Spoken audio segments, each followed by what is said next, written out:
गलत को छोड़ने में मत लगना, सत्य को पाने में लगना। अंधकार को मिटाने में मत लगना, दिए को जलाने में लगना।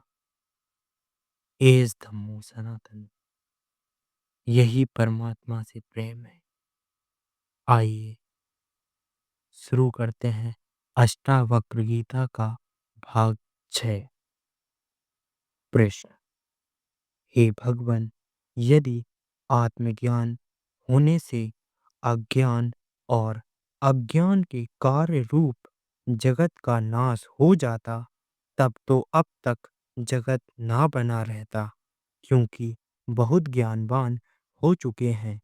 उनमें से एक के ज्ञान को प्राप्त करने से उस कारण से समस्त कार्य रूपी जगत का यदि नाश हो जाता, तब तो फिर अस्मदादिक सब जीव और वृक्षादिक सृष्टि भी न होती।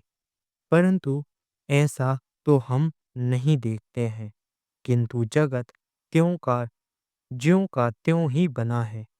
तब फिर आप कैसे कहते हैं कि अज्ञान के नाश से जगत का नाश हो जाता है? क्योंकि बहुत लोगों ने सत्य को पाया है, बहुत लोगों ने स्वयं को जाना है और ज्ञानी हुए हैं, पर फिर भी जगत का नाश नहीं होता है।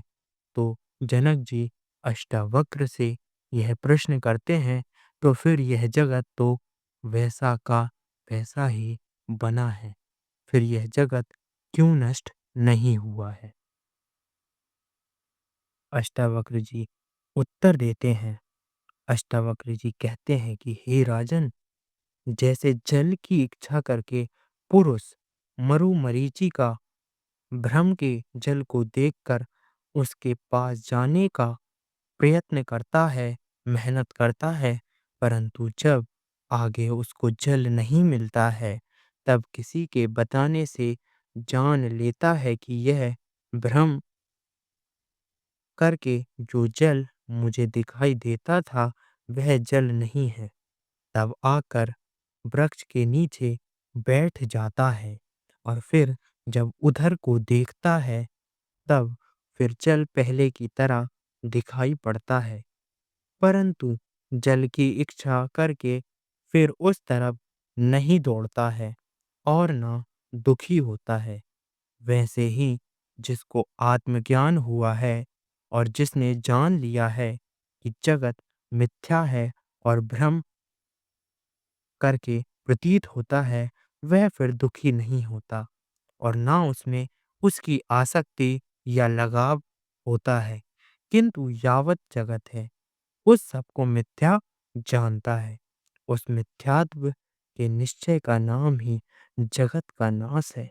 अष्टावक्र जी कहते हैं कि ज्ञान प्राप्त होने से जगत का नाश नहीं होता, पर जैसे हम जगत को देखते हैं, जैसे हम जगत को जानते हैं, उसका नाश हो जाता है। हमारे मिथ्या मिथ्या भ्रम का नाश हो जाता है। जो भ्रम हमने जगत के प्रति बना रखा था, उसका नाश हो जाता है।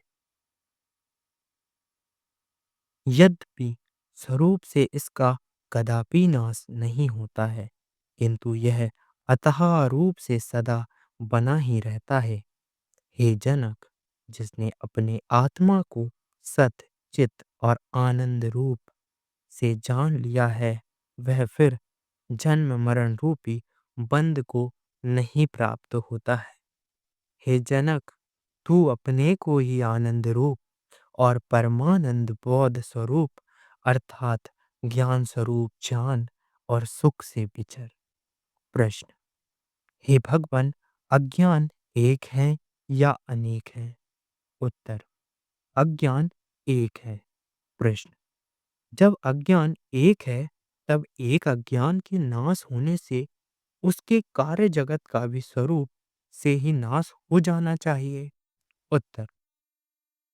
यद्यपि अज्ञान एक ही है, तथापि उसके कार्य तन्मात्रा और तन्मात्रा का कार्य अंतःकरण रूपी भाग अनंत है। जैसे आकाश एक है, पर अनेक घट रूपी उपाधियों के साथ वह अनेक भेद को प्राप्त हो रहा है। और जब घट रूपी उपाधि नष्ट हो जाती है, तब वही घटाकाश महाकाश में मिल जाता है। वैसे ही जिस अंतःकरण में ज्ञान रूपी प्रकाश उदय होता है, वही अंतःकरण नाश को प्राप्त हो जाता है, और वही जीव जो अब तक बंधन में था, मुक्त हो जाता है। बाकी सब बंध में पड़े रहते हैं। जैसे सोए हुए 10 पुरुष अपने अपने सपनों को देखते हैं, और जिसकी निद्रा दूर हो जाती है, उसी का स्वप्न नष्ट हो जाता है, और लोग अपने अपने सपनों को देखते ही रहते हैं। अतएव हे राजन, अब तू अज्ञान रूपी निद्रा से जग जाग और अपने ज्ञान स्वरूप को प्राप्त होकर आनंद पूर्वक संसार में विचर। यहाँ अष्टावक्र जी कहते हैं कि अज्ञान का रूप तो एक ही है, पर जिस जगह से, जिस वस्तु में अनेक अनेक घटों में या अनेक अनेक स्थितियों में ये अनेक अनेक रूप ले लेता है। जैसे आकाश एक ही है, पर आकाश एक घड़े में कुछ आकाश का हिस्सा दिखाई देता है, वहीं दूसरे घड़े में कुछ आकाश का हिस्सा, पर सब घड़े सब कुछ नष्ट हो जाता है, तो सारा आकाश एक दूसरे में मिल जाता है।